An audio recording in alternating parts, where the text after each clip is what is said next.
Hello there, everyone. Patricia Hayes here with your Coffee Time Career Chat. I'm super excited to be here with you, especially after the drought of last week when unfortunately I was out ill. So we are playing catch up this week, and I'm super excited. So, for those of you who are joining for the very first time, let me introduce myself. Again, my name is Patricia Hayes. I am an executive advisor, career empowerment coach, and authentic networking strategist. And all that means is I love helping women, female entrepreneurs, business women, and professional women who are looking to transition and up level in their careers. Well, I help them to do it in a way that's fully empowered and making sure that they are leveraging all of their resources, including their professional network, in a way that is authentic, that's aligned with their values, and that is purposeful. So, that said, we are finishing up our series here today where we are talking about planting those networking seeds.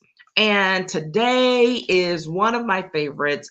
It's the conclusory part of the whole series, which is the power of the follow up, because unfortunately, way too many people miss the golden nuggets that happen when you follow up.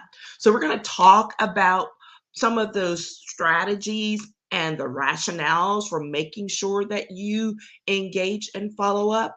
And this is just a taste. So I encourage you also to keep an eye out for the full masterclass of this series, which is maximizing your networking opportunities, where I take each of these issues and we go through them in a 75 to 90-minute time frame. You get all in depth on each one. You can purchase each of the masterclasses individually, or you could buy the whole bundle. So I encourage you to go check it out.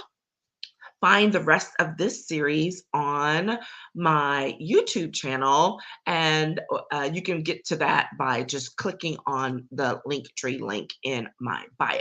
Got to get all of that out of the way in case you have to step away at the end. All right, so here we are. We're jumping into the planting your networking seeds and the power of the follow up. So I really, really like to stress how important this is. As I've worked with individual clients and with groups, I am always amazed at folks who are like, yeah, I kind of started or I didn't, or I started down this path, but it just didn't seem like it was going to do much. And I'm like, so you're telling me you never followed up? You never made the phone call? You never sent the email, whatever the thing is. And here is my philosophy: you don't know what you're missing if you don't even put it out there, right? If you've taken the time and the effort to get to a certain point in a relationship, in a project, or whatever it may be, and you don't do the follow up, you are missing out on the potential of what could be. Now, is every situation going to result in some aha moment? No. But what does happen is, and I've seen it happen over and over again, where something that you thought was a dud later on takes bloom, and all of a sudden someone's reaching out to you that you weren't expecting. And this is why you cannot take these moments for granted, and why I say it is always so important to make sure to close the loop, do the follow up, and then move along. Okay. So, three points I want to make. The first is that planting requires nurturing for growth. I'm not going to get into the whole analogy, but it's very clear, right? If you've got a plant, you've got, trees, whatever, you have to feed them, you have to nurture them, you have to make sure they have enough light, enough water, enough oxygen, whatever. They need to have those things. The same applies to your professional relationships. If you have started down that road and then you don't feed it by following up, by checking in on people, by sharing information, that relationship is going to die. Plain and simple. Plain and simple. Until you get to a point where the relationship can sustain not having, constant touches, you have to do a few things, and that requires doing some nurturing, especially as you're planting that initial seed, right? So that means if you say you're going to follow up with a call, follow up with a call. If you say you're going to follow up with an email, follow up with the email. Now, a lot of times people will say, well, they don't respond, so why does it matter? It always matters because you initiated it, right? You initiated, you did your part. Now, whether the other person does their part, that you don't have any control over that. You have control over whether you do your part. Do your part. Okay? Send the email this month, send the email next month. Make an effort, leave a voicemail. Whatever it is, show up to the meeting, show up to the event, invite someone over, all of those things that include nurturing. Now, some people say, I can't do all of that all the time. I'm not asking you to. Anyone who follows me knows I have a 3 to 5 person rule, which is reaching out to 3 to 5 people a week. And that can include people already in your network. A lot of times, I encourage you to do that with new people when you're trying to build your network. But either way, having that, and we'll talk about that in the next point, will help you to establish routine and to make sure that you are being active in your nurturing, not passive. Okay. Very important to stay active in your nurturing routine. Okay. So, and when you nurture, things grow. It's just as plain and simple as that. Right. And so don't beat yourself up if you're like, oh, but I haven't talked to these people in 2 months, 5 months, 2 years. It doesn't matter. If you think the relationship is worth salvaging or building, then reach back out. Say, hey, I'm sorry I haven't kept up. Things fell behind, whatever the deal is. Be authentic, be genuine, and reach back out. Okay, that's the first thing. Remember that planting requires nurturing for growth, so you must nurture your professional relationships. Second point, consistency is key. We're talking about quality over quantity here. That's why I don't tell people, oh my gosh, go out and go meet 10, 15, 20 people this week, right? If you can sustain that, then do it. I tell people all the time when I first started out, that's what I was doing. But remember, those many years ago, I was a registered lobbyist, and that was my job solely to stay connected. So, in order to maintain what I was doing in my previous position as I moved out on my own, I had to set some higher goals in order to keep the flow going. Okay. I'm not saying that's for everyone. That's not for everyone. It is hard to sustain, right? But whatever you do, start and be consistent. And this is why I emphasize my 3 to 5 people routine over each week because it adds up over time. If you do simple touches and reaching out to 3 to 5 new people or people in your existing network every week, it doesn't have to be time consuming, it doesn't have to be long and involved. Like I said, this is quality over quantity.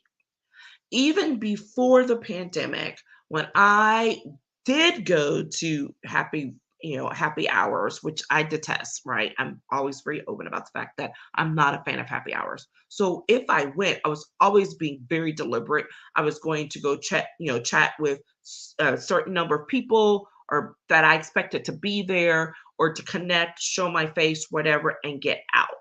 Okay. I was doing it with a purpose.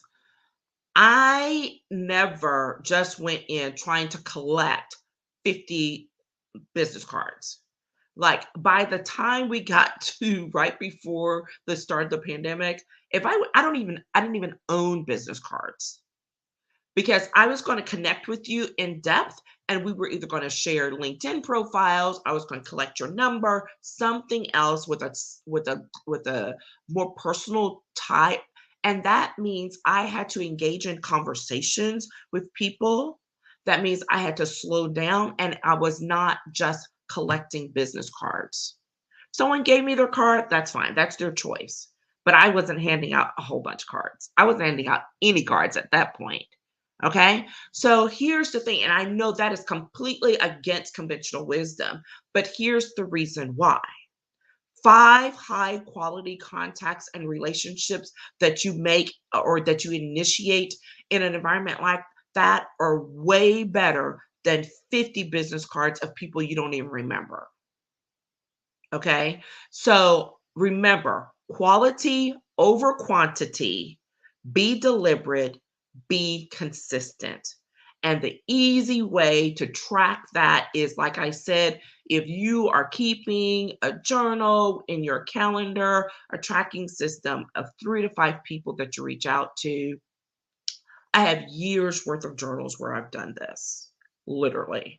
So I do it a little more informally now. I probably need to get back to my more formal thing because I've been doing so much more contact over online. But in any case, I still track. Okay. So I encourage you to dive in and think about it. Think about how you can be deliberate and how you can be consistent because that helps to feed the following up that is going to be so powerful and purposeful for you as you move along. All right. That's the second thing. Okay. The third thing is I want you to be a top one percenter in this. Here's the thing, I don't know what the current ratios are, but there was some research years ago that indicated that the large majority of people, we're like 90, 95% people, do not follow up. They don't follow up on projects or connections, whatever. They don't do the follow up. Why? Because they don't want to do the work. So if you want to be in the top 1%, do the work. And the thing is, it's really not hard work, but it does require effort. If you want to build and create a career with vision and you want to build and create a business that's sustainable over time, do the work. The relationships that you build and create matter. There are relationships that I have in place now that are 10, 20, 30 years old. And many of those, I may see these people or talk to them once or twice a year at most. And it may even be through, LinkedIn or text message or whatever. But I stay connected with people, right?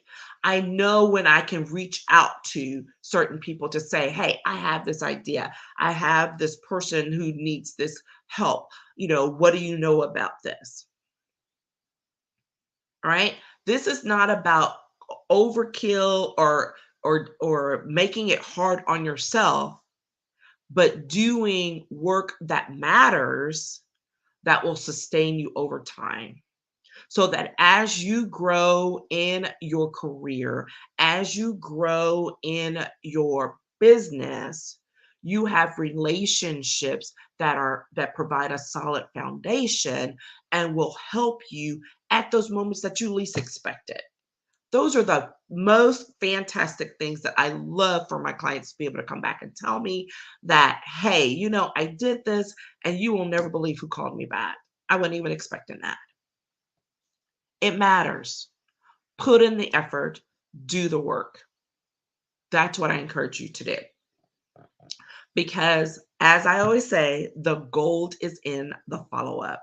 Those golden nugget moments that come up later when you least expect it are what will feed your momentum. And you're like, oh, okay, let me get back on track and do the thing.